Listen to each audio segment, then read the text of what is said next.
mazima ddala Katonda atonda yatonda ekisolo kye bayita omuntu. Muganda wange ali ku kyeyo. Ekisolo kye bayita omuntu kiremezza baganda baffe, mikwano gyaffe, ba Obbi ne ba Ogiza bali ku byeyo. Owekata Jordan sindika message ene gende ku mwana akuba ekyo wanaaswa ojjulira ajja kuba asubira kinene nnyo. Tuduyiringa n'abantu naye abantu bye bayita abantu bazibu nnyo.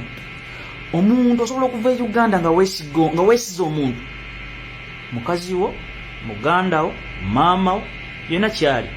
Naye njagala nkubuulire nti nno ukankuletere lwaki tubayita ebisolo. N'amanya nti nno ovudde mu nsi Uganda olinnya ennyonyi, obadde olina mukazi wo omulesseewo, abaana bo balesseewo, ogenda kwerumya buli kimu gy'ogenda tomanyiiyo, tomanyi lulimi lwayo, tomanyi bantu boogenda sisinkanayo, n'agira n'alya ssente zo z'omusindikidde n'atafaayo.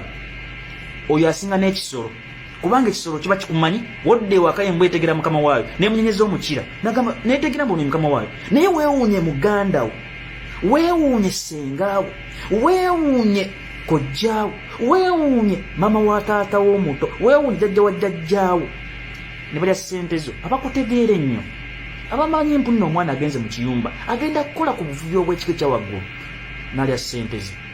Bantu mmwe abali e Uganda muli message yamu. Omwana akola mu kiyumba, omwana akola bwa sikaali, akola mu supermarket, akola bwa kirina, wakusindikiranga emitwalo 10 kuba mu ngalo.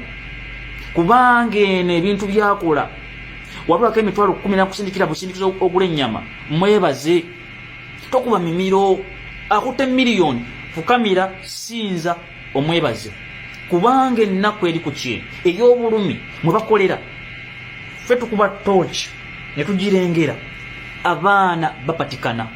Ali Uganda bandi alina obwesigwa gwakyasinze ne Katonda wali baagaba ebirabo ajja kuwa ekirabo. Naye mmwe abeeyisiza obubi ku baana bakuba ekyeyo, olowooza mbu baatuuka niwenzira zino ajja kuzzaawo endala. Muganda wange nebbanga tulibalira ku ngalo, ebbanga tulibalira ku ngalo. Mutuwe respect abaana bakuba ekyeyo, kubanga wenkwe emitwalo 2 n'onyiiga omwana okuteeka mu nnyindo n'otanga okukola ebintu ebikyamu. Muganda wange oba kiri kye bayita enjoka era nannyini waayo waafa naye efe. Eno message ngisindikira mwena abeeyisa obulungi, abatereka ssente z'abaana bakuba ekyeyo n'azisingana nga weziri. Gwakyasinze wabula eno message kansindikire ku ggwe. Agamba kanzirye oyo muto wange tena kyagenda kukola, kanzirye oyo mukoddomi wange tena kyagenda kukola.